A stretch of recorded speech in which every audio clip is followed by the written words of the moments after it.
Hello, and thank you for joining Beyond Campus Innovations as we discuss blended and hybrid learning. My name is Brian Lee Rash, and I am the Director of Partnerships with BCI. Our presenter today is Dr. Samuel Helms. Dr. Helms has been a professor and instructional designer since 2001. He has used blended class formats for almost 20 years. He has a PhD in instructional design and applied research methods from the University of Northern Colorado. Dr. Helms' inquisitive nature about learning fuels his experimentation with blended and experiential learning in the higher ed, governmental, non-for-profit, and private industry sectors. Without further ado, I would like to welcome Dr. Samuel Helms. Samuel. Thank you so much, Brian. As Brian was saying, I'm Dr. Helms. I have been working in higher education and industry training for roughly 20 years now, and blended learning has been a big part of that. And I am very excited to share with all of you what I have learned. And my hope for this presentation is that it's practical, it's applicable to your setting and how you're working, whether that be industry, K-12, higher ed, wherever you happen to be. It is a very powerful tool that leverages the best of both worlds, K-12, online and face-to-face. So with that in mind, let's just hop in here. So a real quick overview of what I'm going to talk about today is the design mindset for blended learning as a whole is one of integration and flow. They're not two separate components. The online and the face-to-face on-site component are blended together. We'll come back to that in greater detail, obviously. Secondly, that blended formats utilize they really do, according to research and my personal experience using them, blended formats utilize the best of face-to-face, on-site training, classroom learning, and online. So it really leverages both of them for a much better experience overall than either of those formats alone, which is really interesting. And the research backs this up too, which is great. So then finally, deliberate development and implementation. Blended learning, it adds to the development side of things, preparing to create a class set or seminar or workshop or however in a blended format requires a lot of extra development time. So I'm not going to dance around that issue. It really does. So we'll get to that. And I have some tips about how to do that and how to go about doing that as you go. Okay. So the first thing is, you'll notice the slash that I had in blended / hybrid learning. So why the slash and why those two terms? So let's start with that. So hybrid and blended. I think of the term hybrid like this. It's a chimera is a word. It's things that are stuck together, but they're not really harmoniously linked together. They're just stuck together. So I tend not to use the term hybrid learning because that's sort of the connotation that it has. And instead, I think of it as blended. It's smooth and integrated together. The online and the on-ground or face-to-face portion, they flow back and forth as seamlessly as possible together. So it requires a very deliberate mindset design and a very deliberate development mindset as well. So with that, I'm going to use the term blended from here on through. Okay, so defining blended learning. So obviously we have, fully face-to-face and we have fully online. So what is blended within all that, right? And this is something that came through in the literature, and I have it modified a little bit through my experience too. So if we have, say, like just a timeline or whatever, right? On one side, we have fully face-to-face on the right hand side there, fully face-to-face. And on the other side, fully online. So that's sort of the general picture. Technically speaking, blended could be anywhere within there, but I tend to shorten one a little bit. I move the 100% online side down a little bit because a lot of times what will happen is we have classes, seminars, workshops, there'll be some content online, but it's passive content only. The learner's not really engaging with it. So in the higher ed setting, my example would be sometimes you'll have all the face-to-face classes are automatically given a online shell in the LMS, right? So because of that, a lot of the faculty in my experience, they put like the syllabus on there, maybe a couple of handouts, kind of the boilerplate stuff. Here's Here's how you contact the ADA, here's how you contact the library, student services, things like that. But other than that, the learners are not engaged with it after that point. So in industry training, a similar sort of passive content can be online. And that's not what I'm referring to with blended. I'm referring to this section in between.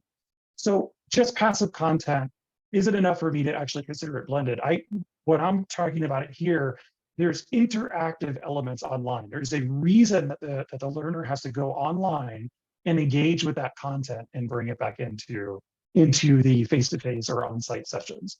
So that's sort of my delimitation just up front. And of course, it's not 100% online either. So that's a big range, of course. So we'll get into the, like, how big of a range that is and how to punctuate that between face-to-face and online. Okay, so sort of the fun part, if you will, the benefits and barriers and what are the advantages of blended learning? So first of all, I read the academic literature, which, you know, again, is mostly higher ed, but a lot of it does trickle over into industry as well, and K-12, and how to apply blended learning and the research that comes from those. I read all that and I get ideas from it. However, I filter it all through my experience as a teacher. So some things work very well in research, but not so much in practice. I've discovered other things in practice that I did not see in the research. So I want to give you all a heads up on this is coming from. The recommendations from the research I tested in the classroom, in the training sessions, in the webinars, in whatever it is that I'm working on. I have a very applied approach to all of this. So let's take the things that have filtered through all that. Let's take those and talk about those in a little bit more detail. So what is the research saying about blended learning and the advantages of it, right? So first of all, there's increased learning. There's also an increased retention and better teamwork, and all of that is compared to fully face-to-face and fully online, which I thought was really interesting as I was reading this research, because these benefits often on-site or face-to-face is sort of the control group, if you will, right? And a lot of the way the studies are put together, that's the control group. And a variation from that is the experimental group where they're testing. So the fact that blended learning showed advantages over on-site and face-to-face alone is really interesting. And this is what I mean when I say it's utilizing the best of both worlds. So up here. So why is that? In a lot of the research and my experience, again, I saw a lot of this happen. So why is that? Why does that happen? Well, because overall, with blended learning, there's an increase in social presence. So a lot of times, as instructional designers and educators, what we say is there's sort of three different ways the learner has a social presence in usually an online classroom, online session, whatever it happens to be, compared to face-to-face. And that's engagement student to teacher, that's engagement with the student to other students, and finally student to content, okay? So this blended learning format with the research, and again, what I found in my classes was this increased the social presence in all three of those areas for all the students versus face-to-face alone. And that was really fascinating. I'll come back to that. So some examples of this that I saw in the literature that I wanted to pull out here. So the learners are engaged with the material and say the college and the on-site location. So if that's the industry campus, your office building, whatever it is, they have a continued engagement with that, even when they're off-site. And that's really important because that helps the social presence develop more. And this is a direct quote, but diminished awareness of internal constraints. And so what this means, in the way I saw it in practice, was the learners, if they had the opportunity to go online and collect their thoughts before responding, they had a diminished awareness of internal constraints. They were freer with their shares, they were freer with their opinions online, and then they would continue that in the face-to-face session, the next face-to-face session. And so that kind of talks to the whole increase in social presence. It's all over the board, because I saw that it helped pull in learners that were normally rather shy in the classroom and hesitant to jump into a conversation right away. They would participate online, and then when I would ask them about it, later in the in-person session, it came back. Those internal constraints were gone, and they were much more free with what they were shared. So that was great. The in-person discussions were a lot better as a result. So blended is independent of space and time, yet there's still a sense of togetherness because of the face-to-face component. And we'll get to that in the recommendations on how much one should be in each. And then this relates to the diminished awareness of internal constraints, like I was saying. The learners can formulate their thoughts before sharing them, and that's in the online session. This is the advantage of the online portion. So whether this is, new students in, say, a higher ed situation, or they're new hires or new managers in an industry situation, some of them come in and are often kind of hesitant to just, share their opinions and their experience out immediately. A lot of times there's a little bit of hesitation. It's just human nature. And so having the online portion with the online discussion, whether that be an asynchronous discussion board or something more akin to the social media style, there was this diminished awareness. They could share more freely on there, get over that part of themselves. And then when they were coming back to the in-person sessions, they could share more easily. And it helped speed up that process, which was absolutely great. And that, of course, as I was saying, decreased social anxiety in the face-to-face discussions. That was a key part of that. So a longer quotation here that really kind of illustrates and summarizes a lot of the research here was the combination of online and face-to-face seems to contribute to a higher level of socialization and sense of togetherness, meaning increased social presence, right? Among participants, meaning in this case learners, but this is a research study, so they're calling it participants. So among the learners, and consequently, to increase the quality of learning and the achievement of instructional objectives, which is what we're going for, right? As instructional designers, educators, trainers, this is what we're going for, is the achievement of the instructional objectives. And this is what the increased learning demonstrated over here. This is also the increased retention has to do with that sense of togetherness, that sense of feeling that they belong and that they're interested in the content, so they'll stay and engage more. Increased retention, sort of a correlator to that, is increased engagement. And better teamwork is supportive of this idea as well. So, because a lot of us know, if you try to use like small groups or teams online, it can be very tricky. It can be very hard, especially if the people are not in the same geographic location, right? So it can be very tricky, but the blended format actually enhances that. Okay, so some benefits from experience. So in the case of a situation like this, so BCI, we're based in Denver, Colorado. And if any of you know anything about Denver, we have another season here called second winter, also called spring in other areas. And this is what it often can look like in those situations. Unexpectedly, they're predicting an inch of snow and it happens to be 1.5 feet, and things get canceled. And so when I was a college professor, this helped me maintain the contact hours for the class, because you can only cancel so many before it starts to cut into the federal financial aid for the students, because the collective credit hour ratio is now off. So especially in the 8-week term sessions, this was very helpful. So I would tell the students, okay, we're going to be online now. So in an industry training session, very similar situation. If it could be very difficult to, like, we all know how difficult it could be sometimes to schedule an in-person session, trying to look at everybody's calendar and find a time where everybody is free, right? And that golden nugget of a 1-hour block where no one has something else going on, if you have to reschedule that for another time, it can delay it by a month or more, depending on what's going on in your workplace at the time. So being able to switch it rapidly online in case of just unexpected situations like weather, it really helps maintain the continuity of the training over time. And then also there's just unexpected events. There's just, we don't know what's going to happen, and maybe we'll all end up at home again for an extended period of time. So I found that with blended learning in my practice that I could switch rapidly to online if necessary in small situations, such as the weather situation, but also in bigger situations. I was prepared to jump online for an extended period if I needed to, in case Mars attacks. So there is a potential barrier that was mentioned in the research, and that's that, well, what if they don't have internet access at home? And that's definitely, that's a very good point. And that's often something that comes up with online learning in particular. Well, what if they don't have internet access? So The advantage of blended, though, is since we know that they're in a geographical area, so whether we're talking higher ed, using Virginia Tech, my alma mater, or industry, such as Apple, they can access this stuff on site. So in the case of, say, higher ed, they could go to the computer lab, students could go to the computer lab, they could go to the Learning Resource Center, or as a teacher, a lot of times I would just meet, I would hold the space for them. Literally, I would just reserve a part of the computer lab and then they could come.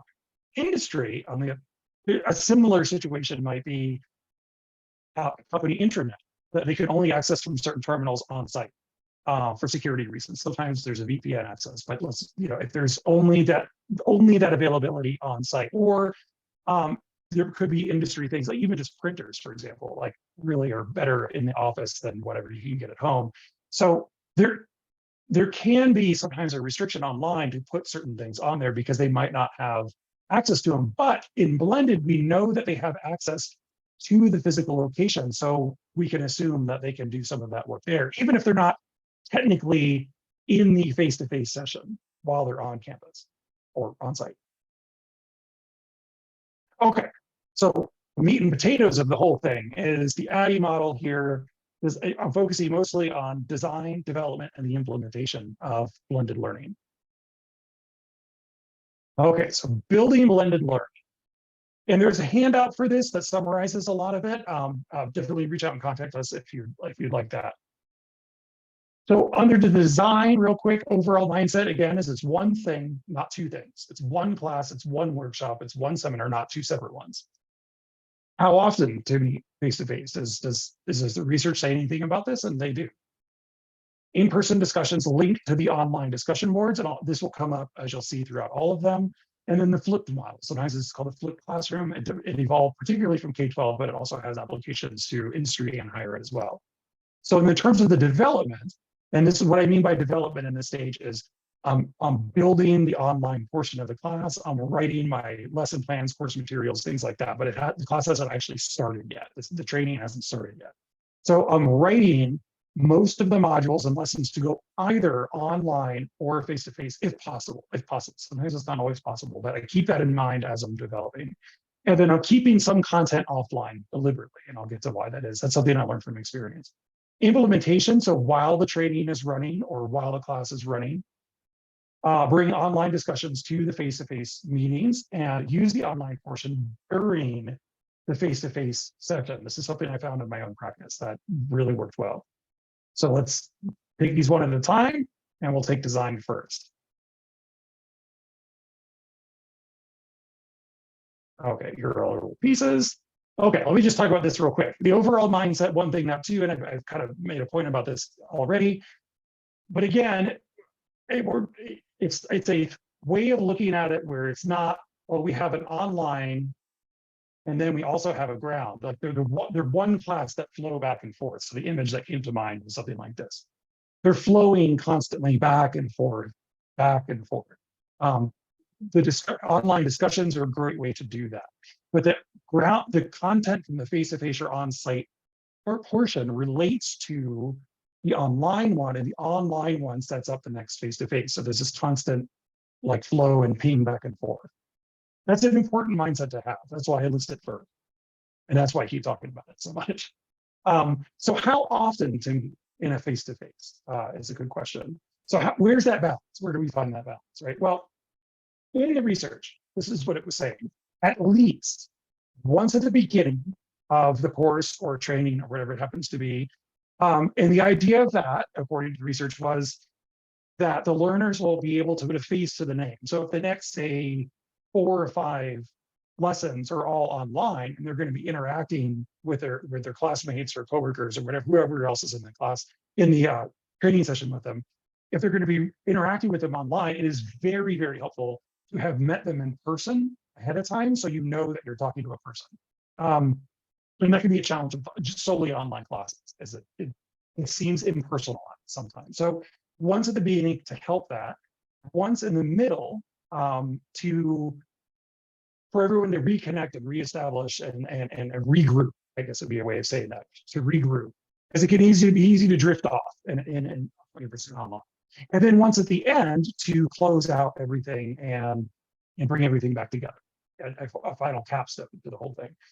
In industry, so the assumption in the research here is that the learners do not know each other prior to this. So when this was conducted, the research that I'm pulling this from, which is in the handout again, it was specifically to higher ed classes. And so the assumption in that situation was that the learners do not already know each other, which is why they're meeting once at the beginning, right? So that would apply very well to, say, new hires, new managers, people who are new to the company that don't know anyone. This is definitely the model I would recommend even just for my practice on that if they don't already know each other.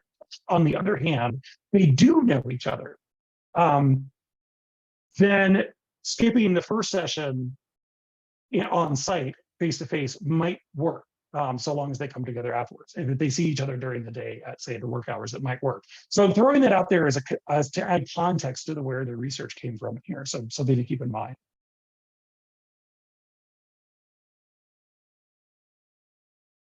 Okay, and then the in-person discussions linked to the online discussion boards or the discussion forums or whatever they are.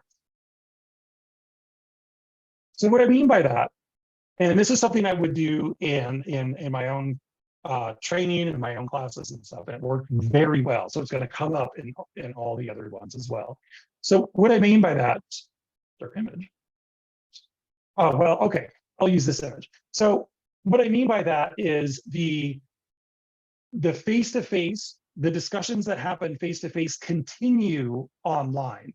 And then when they're online, they continue back in the next face-to-face session, right? So what I would do, let me use my class as an example. So what I would do in class is I would throw out a topic. It was a composition class. So it was a lot of kind of philosophical topics that would bring up. And they're all new, again, they're all very new. So I would ask them, okay, what are your thoughts on such and such, right? Whatever topic we happen to be talking about. And I noticed over time that the same hands would go up all the time in the face-to-face because people were just shy. Some learners take a little bit longer to collect their thoughts than others, and they need a little bit more time to think about their answer before just throwing it out there. Again, that was what the previous slide was showing about the research and the increased social presence, right? The diminished awareness of internal constraints. So by saying, okay, we would start the discussion a little bit in the face-to-face portion, and then I would put that discussion in the online portion of the class or the training and say, okay, go online and continue that discussion there. And then it would. And then I found that some of the better posts on that were from those students that didn't share in class. When we came back to the next face-to-face session, I had the discussion forum open, either on my screen or printed out, and I would ask them to elaborate on what they posted. And I found initially there was that hesitation. I could feel that, like, oh my gosh, the teacher called on me kind of moment. But after that, they got way more comfortable because they had time to formulate their thoughts. So this would be just as applicable in industry as it is in that higher ed situation. It would be one-to-one, I would assume. So this slide, the flipped classroom model developed specifically out of K-12, and I see it kind of as a subset, a specific design subset to the overall category of blended learning. And what the flipped model is assignments, activities, and what's traditionally called homework in K-12 is done in class. And then reading, videos, presentations, lecture material, anything that's sort of, they're just sitting there and passively absorbing it, all that's online. The idea there being that while they're in the class, they can ask their peers for help and they can ask their the teacher for help. So if we broaden this out a little bit outside of K-12, what's sort of the common pieces of it is there's an application on site and then there's contemplation online. The mental contemplation part is online and the application part is on site. In industry that would work, I think that's a much better way of looking at it. If you have content, so like if you have articulate lessons, if you have slide decks, videos, reading material, PDFs, kind of reading material, that portion, that contemplation portion can be online. And then when the learners come back and meet on site, that's the hands-on time. And I'll use an example of that later on when we get to that. That would really help save some time. Okay, so let's jump into development now.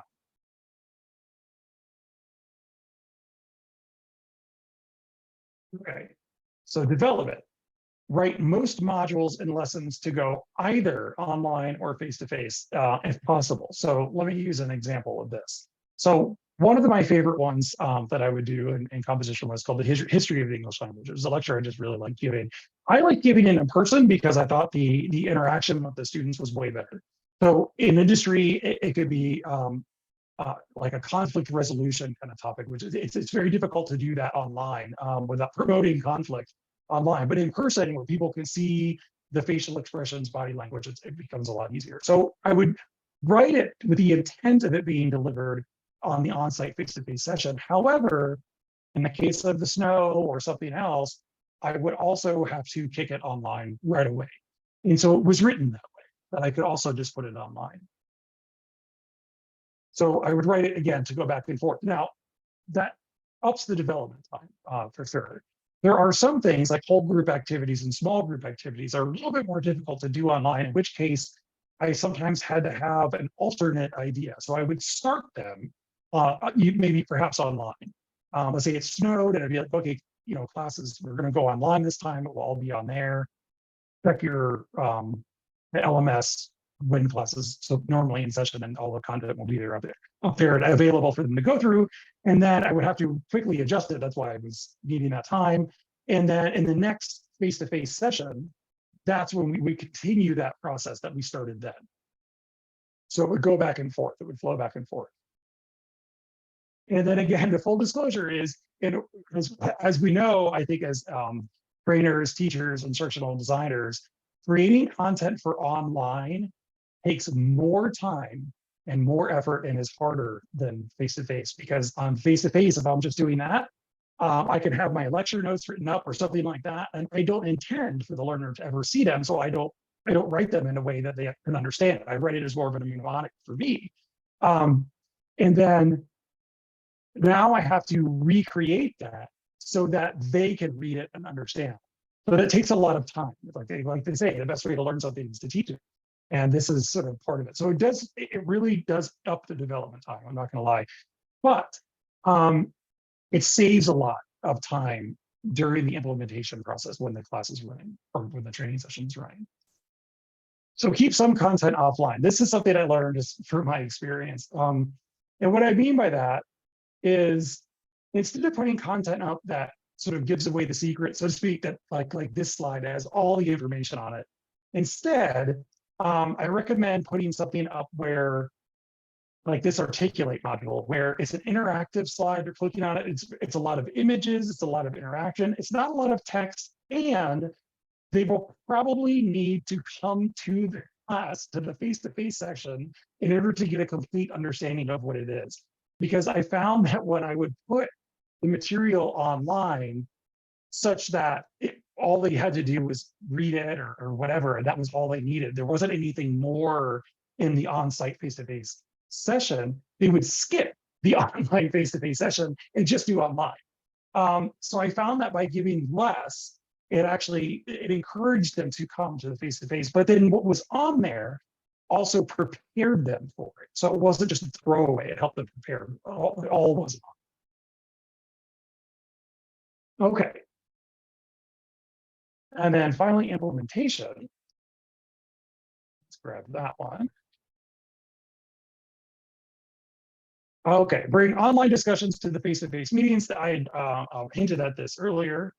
But what I would do is the first face-to-face session, let's see, I would introduce a discussion or a discussion topic. And we would just start the ball rolling in the on-site training, right? We just start the ball rolling. And then I would put that discussion online. I would write it in class. That's the next part. I would write it up in class so they could see what I was doing and put it online. And then say, okay, I want you to continue this discussion online. And then when we meet back next in our next face-to-face session, then we can continue. So then the next face-to-face session. And so it created this continuous kind of flow of the discussion. So this is what I mean by the seamless, the design mindset is one leads into consistently one leads into the next, right?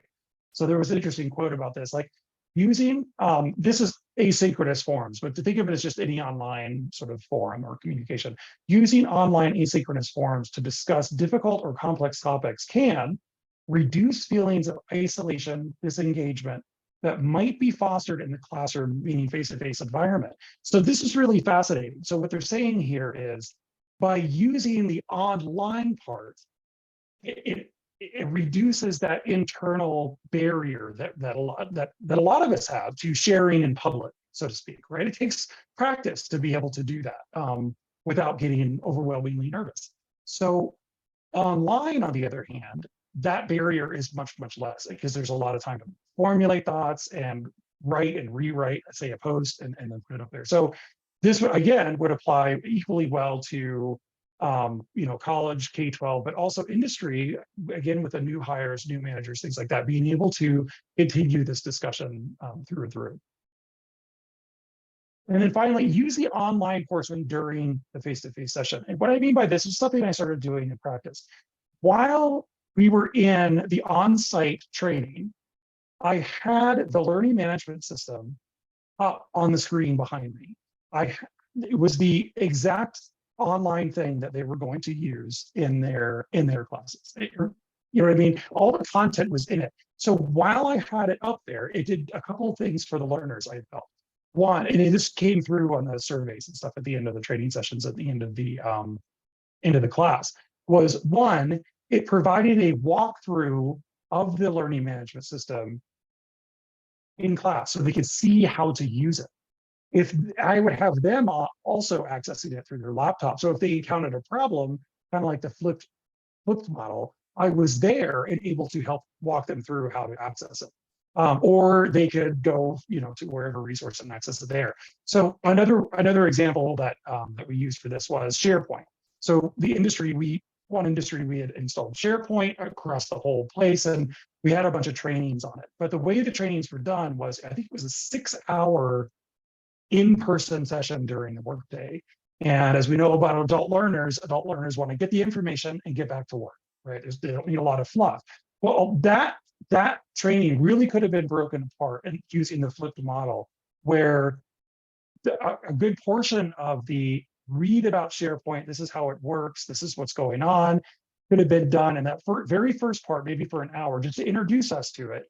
Then there's a bunch, the middle one is online. So there was a bunch of content that we could access on our own time and read through and click around in SharePoint, and then come back to face-to-face, and that becomes the hands-on portion.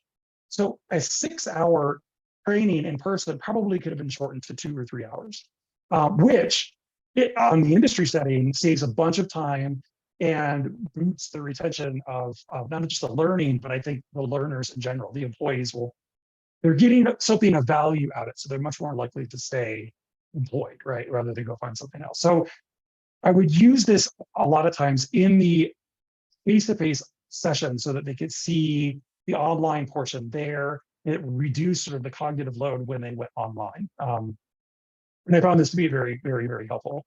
And then secondly, it also gave them a sense of ownership over the content.